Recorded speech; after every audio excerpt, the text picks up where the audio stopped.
Welcome to Ask Chess GPT. This is the place where you can submit all your chess-related questions. In today's video, the question that begs to be answered comes from Mingo Lam, and it reads, can you give us a better understanding of knights and bishops since they are both worth the value of 3 points, especially when both can perform the same job, such as in some defensive cases? To ask your questions, simply head over to our partner's Patreon page by clicking the link on our YouTube homepage. Join the free membership to start posting your chess questions, and we'll do our best to answer the most interesting and engaging ones in a short video, plus give you a shout-out. So maybe the right question to ask is a bishop better than a knight in this or that opening, rather than putting it generally? Or which one is more valuable between the knight and the bishop in an open endgame? In that case, the answer would be the bishop, or something like which one is more valuable between a bishop and a knight in a closed middle game or a closed end game. In that case, I would say the knight, because it can easily jump around and maneuver. Instead of focusing solely on which piece is better, it's more practical to choose an opening and strategy that align with the piece you want to maximize. For instance, if you're aiming for an open game, keep your bishops as they become more powerful. If you prefer a closed or defensive game, prioritize your knights to enhance maneuverability and increase the chances of creating threats. Is a bishop better than a knight? Well, it depends on the position. My general answer is that since most chess games tend to become open as they progress, bishops generally have the upper hand. But remember, every game is unique, and the best piece is the one that fits your strategy at that moment. If you keep thinking that bishops are always better than knights, you might end up making wrong choices, even in positions where you need to sacrifice a bishop or trade it off to simplify the game. The comparison between the knight and the bishop is a classic one in chess. While both pieces are generally valued at 3 points, their true worth often depends on the specific situation or position on the board. Although the bishop is often considered more powerful, especially when you have a pair of bishops, it's not always the case. The effectiveness of each piece can vary depending on the type of position. For instance, in open positions with plenty of open diagonals like the one shown on the board, bishops tend to shine due to their long-range capabilities. However, in closed positions like this one on the board or when maneuvering around blockades, bishops tend to become less useful. As you can see, there's no way for either player here to make progress. White's bishop can't cross half of the board, and black's bishop can't enter the enemy's territory, which is highlighted on the board. So, in other words, in closed positions or when maneuvering around blockades, that's when knights become more useful. For example, if we replace bishops with the knights, you'll see that the knights can jump around even though the position seems closed. It might only take one mistake for black or white to win this game. For example, let's assume that white's king manages to sit on c3 and protect the pawn on b4. It means that white only needs to find a way to relocate the knight to b3, then jump to a5, and start looking for ways to capture the c6 pawn in this position. Of course, that is, if black doesn't do anything about it. This shows you how powerful knights can be in closed positions due to their jumping capabilities, unlike bishops, which can't even move forward in this particular position. In terms of differences in capabilities, we should never underestimate the power of knights. For instance, knights are particularly good at establishing outposts. For example, let's look at the opening moves of the Alekhine's defense, where white advances the e-pawn to e5, and then you go knight d5. After c4, you play knight b6, and after c5, you put the knight back on d5. This is what we call an outpost. In simple terms, an outpost is just a place where your knight can never be attacked by your opponent's pawns, though it can still be attacked by other major pieces. To strengthen your knight, which is occupying a good outpost, you need to protect it with your pawn or another piece like this. Clearly, this example alone shows us that knights even become more powerful in outposts, sometimes even more than bishops. They also excel at creating forks, where they can attack 2 pieces at once, but not so fast. There are also specific openings where one piece may be favored over the other. For example, in the Trompowsky attack, which begins with d4, knight f6, and bishop g5, the dark-squared bishop is often less crucial. This again takes us back to my first argument that the true value of the bishop and the knight depends on the specific situation or position on the board. In the Trompowsky attack mainline, after black plays d5, we don't really need the dark squared bishop, which is why we traded off on f6. After gx-f6, we play something like e3, and after bishop f5, we play c4. In this position, the book move is to take on b1, so you can see that in the mainline Trompowsky attack, neither side really needs the bishop pair. In this case, white can take back with the queen, and after bishop b4 plus, the game continues as follows. Another opening where one piece may be favored over the other is the French defense. For example, the light squared bishop can sometimes become a bad bishop due to the pawn structure. So, what a typical French player is telling you is that they don't care whether you believe bishops are better than knights. They just want to play a closed game in the opening stage and will decide what to do in the end game, whether to keep their bishop or get rid of it. Here's how the French defense goes. E, 4e6, d4, d5, 5c5, the advanced variation of the French, by the way, and then pawn to c3. Then black plays knight c6, and white plays knight f3, queen b6, and pawn to a 3. Even at this point, you can see that black's bishop is a bad bishop because it's blocked by the pawn on e6. So in this particular position, I would say white's knight on f3 is more powerful than any of black's bishops that are still on their initial squares.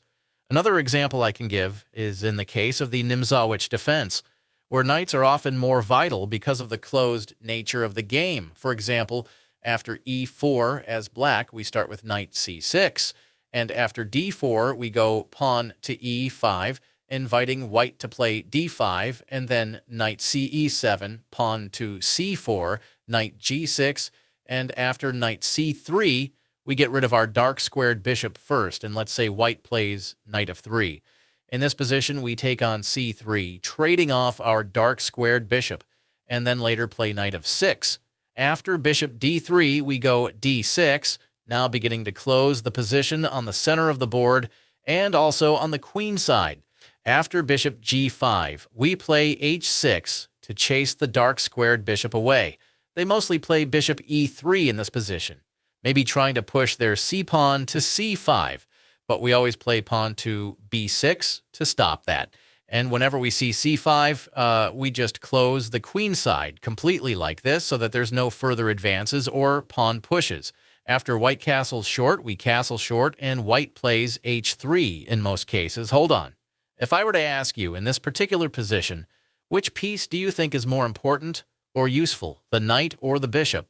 Well, I would say from black's side, the two knights are more active and useful than the light squared bishop, because in these closed positions, at least, the knights can jump around and look for better outposts and forks. Similarly, even from white's perspective, I can see that white's bishops are not very active.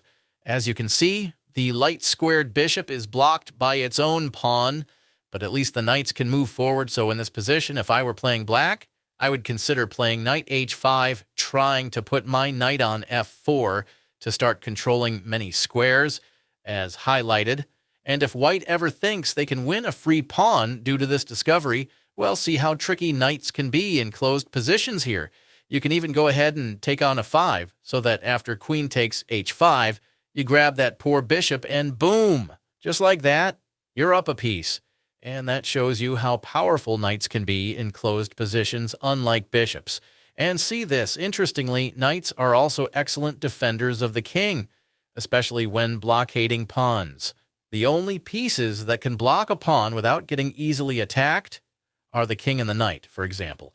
In this position, even though black has a queen, they can't give a check because our knight is covering all those important squares, making it impossible for the queen to attack our king. Okay, let's just say in this position, black plays queen g2. Well, we can even play something like rook f4, and after queen f1, we simply go king d2. If queen f4 check, we have king d3. If queen g3 check again, we can just go king d2. If queen f2 check here, we can even play knight e2, making it impossible for black to give another check. As you can see, our knight is covering all those highlighted squares, so this again shows you the power of the knights. So with this being said, Instead of focusing solely on which piece is better, it's more practical to choose an opening and strategy that align with the piece you want to maximize. For instance, if you are aiming for an open game, keep your bishops as they become more powerful, and if you prefer a closed or defensive game, then prioritize your knights to enhance maneuverability and increase the chances of creating forks. So one good example of an open game is the Scotch Gambit, where you begin with e4 as white, and then after e5, you go knight f3. After black plays knight c6, you play d4. After pawn takes, you go bishop c4. The Scotch Gambit often leads to an open game where your bishops become more active and more useful due to their mobility. So in openings like the Italian game, the Scotch Gambit, and even the Scotch game, I would say bishops tend to become more powerful than knights because of the nature of those games being open. Another example to show how powerful bishops become in open positions is this one on the board. For instance, in this position, I can tell that white's bishop on g2 is more powerful than black's knight on g7. Because of its long-range capabilities, the bishop can easily see the far end of the board. In this case, if I were white, I would consider playing something like a 5. If black plays pawn to b5, I would then play bishop b7 and win all of the pawns. That's just how powerful a bishop can be in open positions with open diagonals. However, after a 5, if black doesn't play b5, and let's say they take, I can just go ahead and take. And black should be very careful. Maybe black should play knight e8, but after bishop f1 and knight c7, I can easily switch to the king side and attack the h5 pawn. But in this case, king f2 appears to be stronger, because after something like king f7, I can now just start advancing my king as shown on the board, and then play something like bishop c4. It's a matter of squares. Say after king e7, in this position, I can go king into f5, and after something like g4, I don't even have to take. The position is so good that I can just save both of my pawns by playing h4 and after knight e8. Because black has no other good moves, I can just go ahead and take this pawn and grab these other pawns. This is one open endgame showing you the power of the bishops. That being said, is a bishop better than a knight? Well, it depends on the position. My general answer is that because most chess games tend to become open as they progress, I would say bishops generally have the upper hand. But remember, every game is unique, and the best piece is the one that fits your strategy at that moment. If you keep thinking that bishops are always better than knights, you will end up making wrong choices, even in positions where you are required to sacrifice a bishop or trade it off to simplify the game. One of the reasons we see grandmasters favoring the bishops more than knights is because grandmasters love playing endgames. In the endgame, most grandmasters intend to oversimplify the game and only remain with pawns. Therefore, bishops can often dominate if the position is open, especially if the opponent has pawns on both sides of the board, as shown.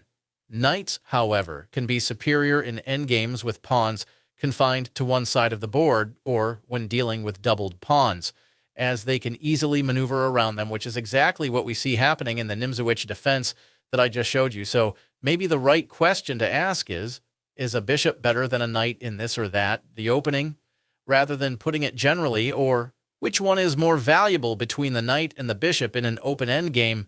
In that case, the answer would be the bishop, or something like this.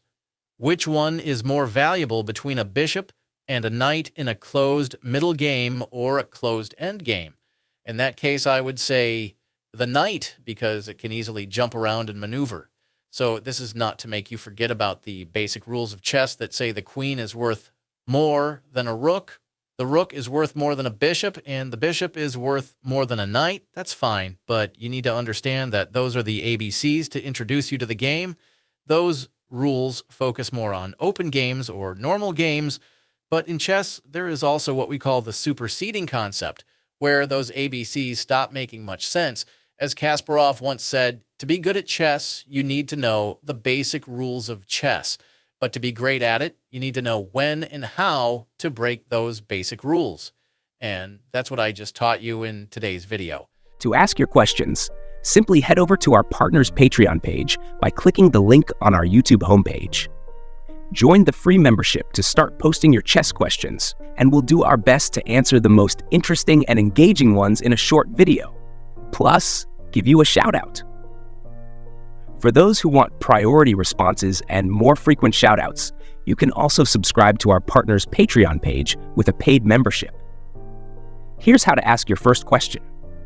After clicking the link on our YouTube homepage and setting up your free membership account on our partner's Patreon page, go to the Community tab. Agree to the chat guidelines, then navigate to the Ask ChessGPT chat. Type your chess question, like this one. How do I checkmate my opponent in the opening stage in 2 moves? In response, you might get something like this. To checkmate your opponent in 2 moves, assume you're playing black and your opponent opens with the Barnes opening by playing f3. After this weak opening move, you can push your pawn to e5. If they follow up with another poor move, like g4, you can checkmate by playing queen h4, winning the game in just 2 moves. And that's it. We look forward to hearing from you. Don't forget to subscribe to help us grow and continue improving our content.